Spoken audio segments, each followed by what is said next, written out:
Perfect, perfect, perfect. I'm Ryan. This is Trezzy Racing, and we're gonna build a gear today. So you ready for the Daytona 500 or what?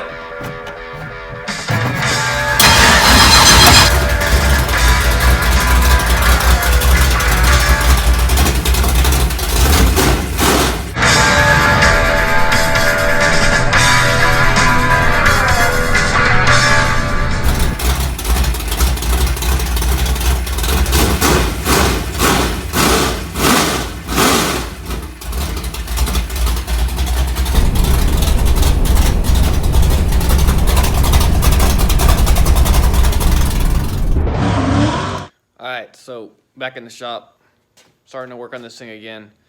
I ended up running a pattern on it just to do a quick check on how the gear mesh looks, and not really liking the way it looks. I'm going to try to take a shim out of the pinion and then recheck.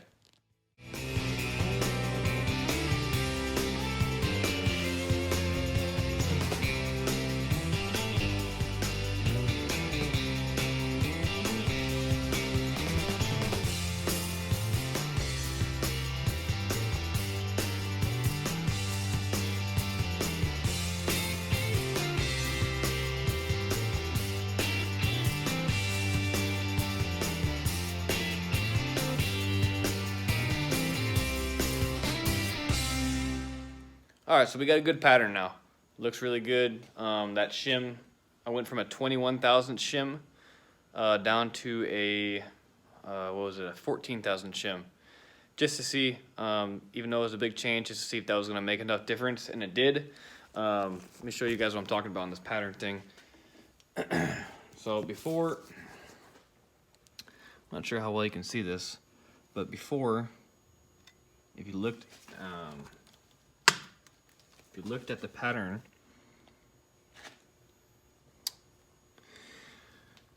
gotta get a better camera. Man. Let's try it a little farther away. Maybe no light. No light's the best. Okay, so when you look at the pattern here, on the drive side here, when you look at the gear, the drive side is always going to be the side that is the steepest. For example, you can see this edge of the tooth right here is very flat and steep, as this one over here has more of an incline. This is the coast side. This is the side that gets most of the work done on it. So this is the most important to be going the pattern, or be basing the pattern off of. So looking at it here, it's right in the middle, looks good, and it's positioned top to bottom on the tooth, right in the center. That's what we want.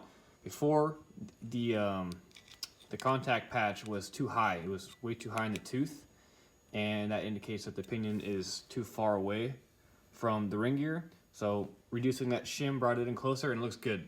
So now basically all I gotta do is take it back apart, pull the pinion housing out. There's a little O-ring in there that you need to make sure you put in there, and then I like to use RTV to seal it all up with the shim in there, just to make sure that it never has a leak, especially seeing this is not mine. I'm doing this for somebody else. I don't want to have to put them through any more work than they have to do, because it's my name on the thing, you know? So I got to put that back in, and then once that's back in, I have not put any preload yet on these side bearings, so I need to make sure I have the preload right, and after the preload's all set, that the correct backlash is achieved.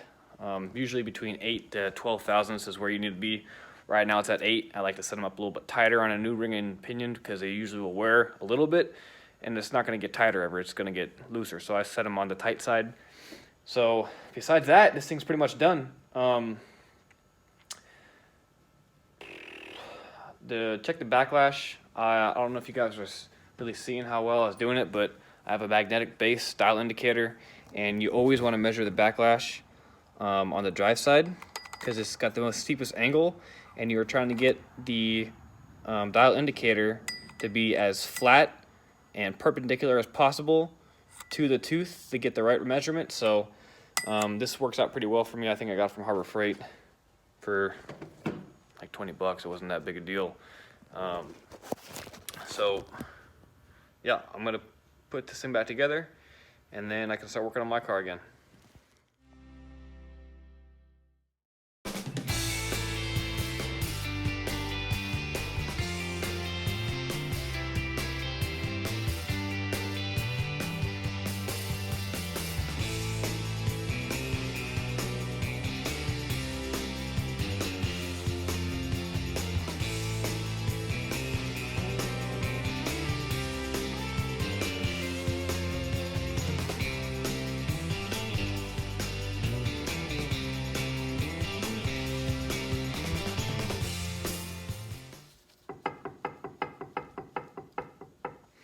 Side bearing preload. I think this is probably the most misunderstood part of building a rear end. I think that most of the time when these racers are putting together these gears for their cars and stuff, they overlook what the importance of the side bearing preload is.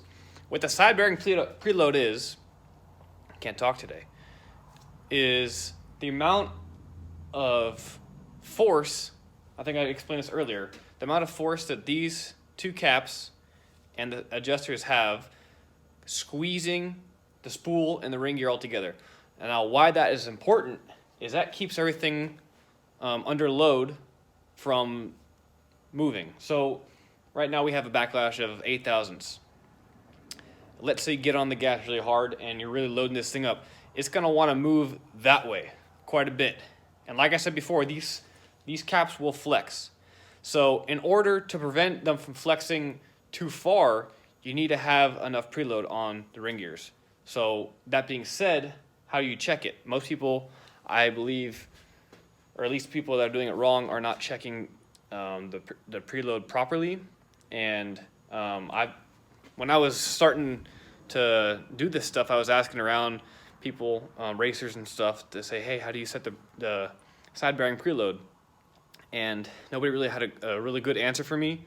And then when I started learning, going to school and stuff and figuring out the proper way to do this stuff, I realized that you have to do it my way. People will say that you just take the side adjuster here and you bring it all in until it doesn't move anymore, or basically it bottoms out. And then from there you would mark what hole is lined up with maybe this hole up here. You can make your own mark like I'm going to do, and then you go an additional 1 or 2 holes on both sides. The problem with that is doing it that way, you're not really, it's possible to get the backlash off after you do all that, because in a perfect world, yeah, that would work fine. But in our world we live in today, this stuff doesn't work like that. One side might flex more than the other side. So really what you have to do in increments. You have to go a little bit on this side and a little bit on that side and check it. Check the preload and then check the backlash again. And see where you're at. If you don't have enough preload and your backlash has changed, let's say your backlash got too tight, then you know the next time you start putting some more preload that you need, you're going to have to do it on the side that is going to push the ring gear away. So you're going to gain backlash where you're doing that. That's the way you need to do it. And then the way you check it is the same way that I check the pinion bearing preload with this. So you have your inch-pound torque wrench here, or dial indicator, or dial style inch-pound torque wrench, and you check the whole entire rotating preload of everything. So you factor in what your pinion bearing preload was, which in my case it was 20. So you take 20, and me personally, I like to see at least 10 inch-pounds on these bearings.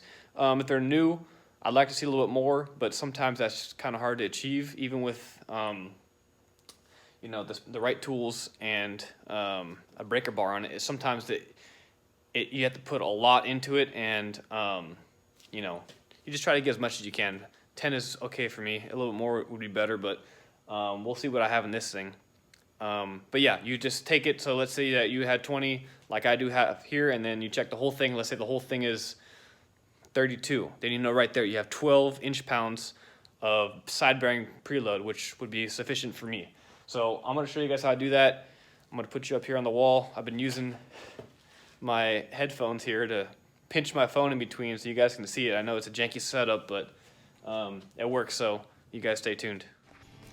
There actually was several other of these videos of me adjusting the side bearing preload, but my camera for some reason deleted them, but you guys can get the gist here.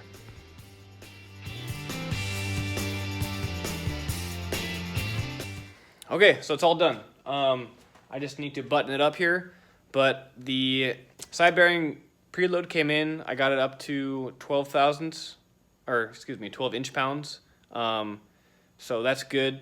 And then the Backlash came right around 8 and 9 thousandths, which is perfect. So I wanted to show you guys just a quick way to check your side bearing preload. Let's say if you don't have any kind of inch-pound rotational torque wrench you can use, is if you grab it and you're checking Backlash, you're gonna move it back and forth. It goes clunk, clunk, clunk, clunk, clunk, clunk.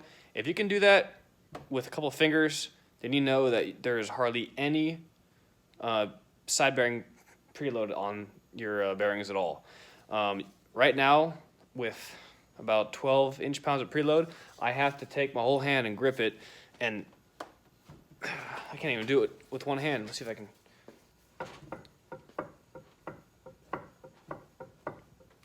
Just like that.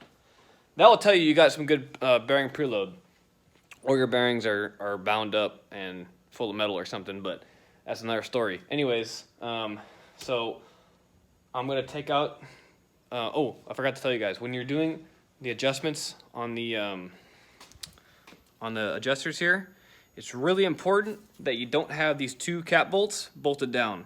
I learned that from experience.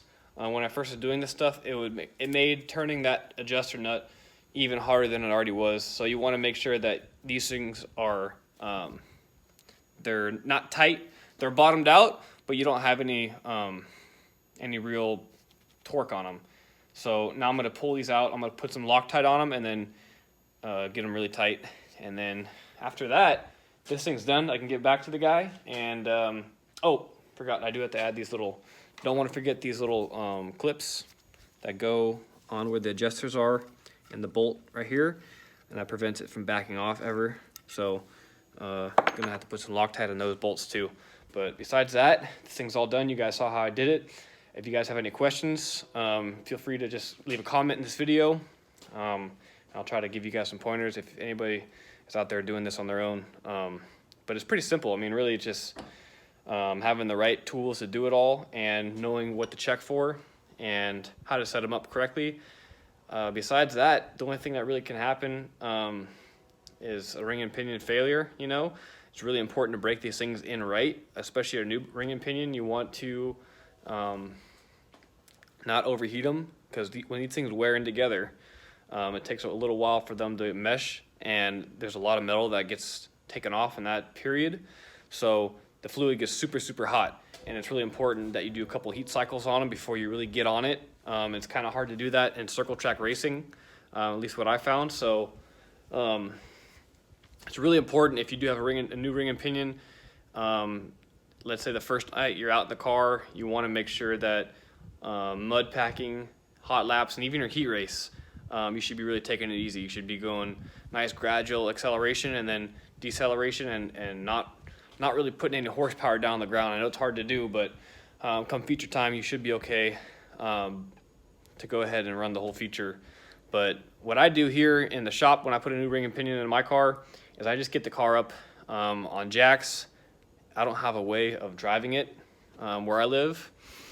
There's not a whole lot of open road. I can go and take a race car out and not have to worry about cops or stuff like that. So can't do that. That's probably the best way to do it, is just to drive around on a little bit, light throttle, light load conditions, and get at least 2 or 3 heat cycles on it before you go to the racetrack. But I just put my car up on jack stands, at least the rear, get the rear wheels off the ground, and just put it in gear and let it idle and have it turning.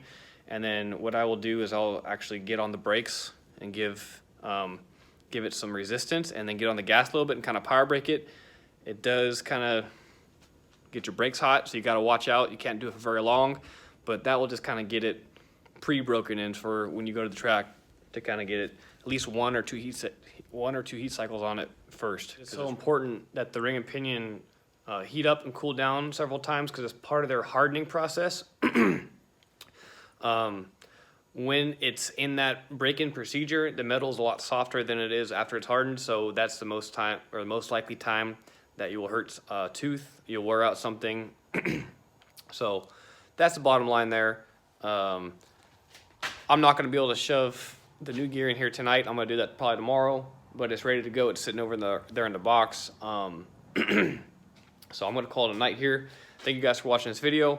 Like I said before, if you have any questions about this kind of stuff, just please leave a comment. And we'll see you probably tomorrow.